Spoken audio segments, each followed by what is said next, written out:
ನಮಸ್ಕಾರ. ಇಂದು ಮೈಸೂರಿನ ಕಲಾಮಂದಿರದ ಕಿರುರಂಗ ಮಂದಿರದಲ್ಲಿ ನಡೆಯುತ್ತಿರುವ ರಂಗಗೀತೆಗಳ ಕಲಿಕಾ ಶಿಬಿರದ ಒಂದು ವರದಿಯನ್ನ ನಿಮಗಾಗಿ ಸಾದರಪಡಿಸುತ್ತಿದ್ದೇವೆ.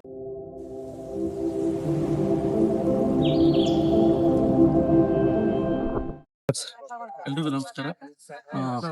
ಏಕತಾರಿ ಸಾಂಸ್ಕೃತಿಕ ಸಂಘಟನೆ ಕಳೆದ 12 ವರ್ಷಗಳಿಂದ ಇಡೀ ನಾಡಿನಾದ್ಯಂತ ಹಾಡಿನ ಕಾರ್ಯಕ್ರಮ, ನಾಟಕದ ಕಾರ್ಯಕ್ರಮ, ಹೀಗೆ ಬೇರೆ ಬೇರೆ ಶಿಬಿರಗಳು, ಮಕ್ಕಳ ಬೇಸಿಗೆ ಶಿಬಿರಗಳು, ಈ ಬೇರೆ ಬೇರೆ ಕಾರ್ಯಕ್ರಮಗಳನ್ನ ಮಾಡ್ತಾ ಬಂದಿದೆ. ಇವತ್ತಿಂದ ಆ ಒಂದು ವಾರಗಳ ತನಕ ರಂಗಭೀಷ್ಮ, ಬಿ.ವಿ. ಕಾರಂತು ಮತ್ತು ಜೆನ್ನಿ ಅವರು ರಾಗ ಸಂಯೋಜನೆ ಮಾಡಿರುವಂತ ನಾಟಕದಲ್ಲಿ ಅಳವಡಿಸಿರುವಂತಹ ಗೀತೆಗಳನ್ನ ಆಸಕ್ತಿ ಇರುವಂತಹ ಗಾಯಕರಿಗೆ ಉಚಿತವಾಗಿ ನಾವು ಹೇಳ್ಕೊಡ್ತಿದ್ದೇವೆ. ಈಗಾಗಲೇ ಒಂದು 25ರಿಂದ 30 ಹೊಸ ಗಾಯಕರು ಬಂದಿದ್ದಾರೆ. ಅವರಿಗೆ ತಾಲೀಮನ್ನ ಕೊಡ್ತಿದ್ದೇವೆ. ಒಂದು ವಾರದ ನಂತರ ಸುಮಾರು 25ರಿಂದ 30 ಹಾಡುಗಳನ್ನ ಅವರು ಕಲಿತಾರೆ. ಕಲಿತಂತಹ ಹಾಡುಗಳನ್ನ ಇಲ್ಲಿ ಕಿರುರಂಗ ಮಂದಿರದಲ್ಲಿ ಕಡೆ ದಿವಸ 30 ಹಾಡುಗಳನ್ನು ಕೂಡ 15 ಹಾಡು ಬಿ.ವಿ. ಕಾರಂತರದು, 15 ಹಾಡು ಜೆನ್ನಿ ಅವರು ಕಂಪೋಸ್ ಮಾಡಿರೋ ಹಾಡುಗಳನ್ನ ಎಲ್ಲರ ಮುಂದೆ, ಪ್ರೇಕ್ಷಕರ ಮುಂದೆ ಹಾಡುಗಳನ್ನ ಹಾಡ್ತಾರೆ. ಮತ್ತೆ ಬಂದಿರುವಂತ ಶಿಬಿರಾರ್ಥಿಗಳಿಗೆಲ್ಲ ಒಂದು ಗೌರವಯುತವಾಗಿ ಅವರಿಗೆ ಒಂದು ಸರ್ಟಿಫಿಕೇಟ್ ತಂಡ ಕೊಟ್ಟು ನಾವು ಮುಂದಿನ ಕಾರ್ಯಕ್ರಮವನ್ನ ಮಾಡ್ತಿದ್ದೇವೆ.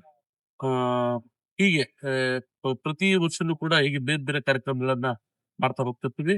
ಇದು ಜೂನ್ ತಿಂಗಳಲ್ಲಿ ಇದೊಂದು ಕಾರ್ಯಕ್ರಮವನ್ನ ಮಾಡ್ತಿದ್ದೇವೆ. ಇನ್ನ ಮುಂದಿನ ತಿಂಗಳು ಈಗಾಗಲೇ ಶಾಲೆಗಳೆಲ್ಲ ಆರಂಭ ಆಗಿರೋದ್ರಿಂದ ಈ ಶಾಲಾ ಮಕ್ಕಳಿಗೆ ಜನಪದ ಗೀತೆಗಳ ಕಲಿಕಾ ಶಿಬಿರವನ್ನು ಮುಂದಿನ ತಿಂಗಳಲ್ಲಿ ಮಾಡಬೇಕು ಅಂತ ಯೋಚನೆಯನ್ನ ಮಾಡಿದ್ದೇವೆ. ಹಾಗೆಯೇ ಶಾಲೆಗಳಿಗೆ ಹೋಗಿ, ಮೊರಾರ್ಜಿ ದೇಸಾಯಿ ಶಾಲೆ, ತಾಲೂಕು ಮಟ್ಟಗಳಿಗೆ ಹೋಗಿ, ಗ್ರಾಮೀಣ ಪ್ರದೇಶ ಮಟ್ಟಕ್ಕೆ ಹೋಗಿ ಮಕ್ಕಳಿಗೆ ಜನಪದ ಗೀತೆಗಳು, ನಾಟಕ, ರಂಗಗೀತೆಗಳು ಇವನ್ನೆಲ್ಲ ಕಲಿಸ್ಬೇಕು ಅಂತ ಒಂದು ಆಶಯವನ್ನ ಇಟ್ಕೊಂಡಿದ್ದೇವೆ. ನಮಸ್ತೆ, ನನ್ನ ಹೆಸರು ಅಂಜನಾ ಮಲ್ಲೇಶ್. ಎಷ್ಟು ದಿನ ಇದೆ ಮೇಡಮ್ ಇದು ಒಂದು 10 ದಿನ ಅಥವಾ 8ರಿಂದ 10 ದಿನ ಮಾಡ್ಬೇಕು ಅಂತ ಪ್ಲಾನ್ ಮಾಡಿದ್ದಾರೆ. ಮೇನ್ ಕಾರಂತರು ಮತ್ತು ಜೆನ್ನಿ ಅವರು ನಿರ್ದೇಶನ ಮಾಡಿರೋಂತ ಗೀತೆಗಳನ್ನ ಈಗ ಸದ್ಯಕ್ಕೆ ಕಲ್ಸ್ಕೊಡ್ತಾ ಇದ್ದಾರೆ. ಮುಂದೆ ನೋಡ್ಬೇಕು ಏನ. ತುಂಬಾ ಚೆನ್ನಾಗಿ ಹೇಳ್ಕೊಡ್ತಾ ಇದಾರೆ. ದೇವಾನಂದ ವರಪ್ರಸಾದ್ ಅವ್ರ ಬಗ್ಗೆ ಏನು ಹೇಳ್ಬೇಕಾಗಿಲ್ಲ. ನಾಡಿನ ಎಲ್ಲಾ ಜನತೆಗೂ ಗೊತ್ತು ಅವರ ಪ್ರತಿಭೆ ಏನು, ಅವರ ಖ್ಯಾತಿ ಏನು ಅಂತ.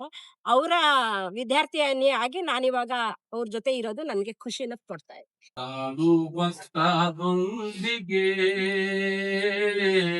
ಕಾಡು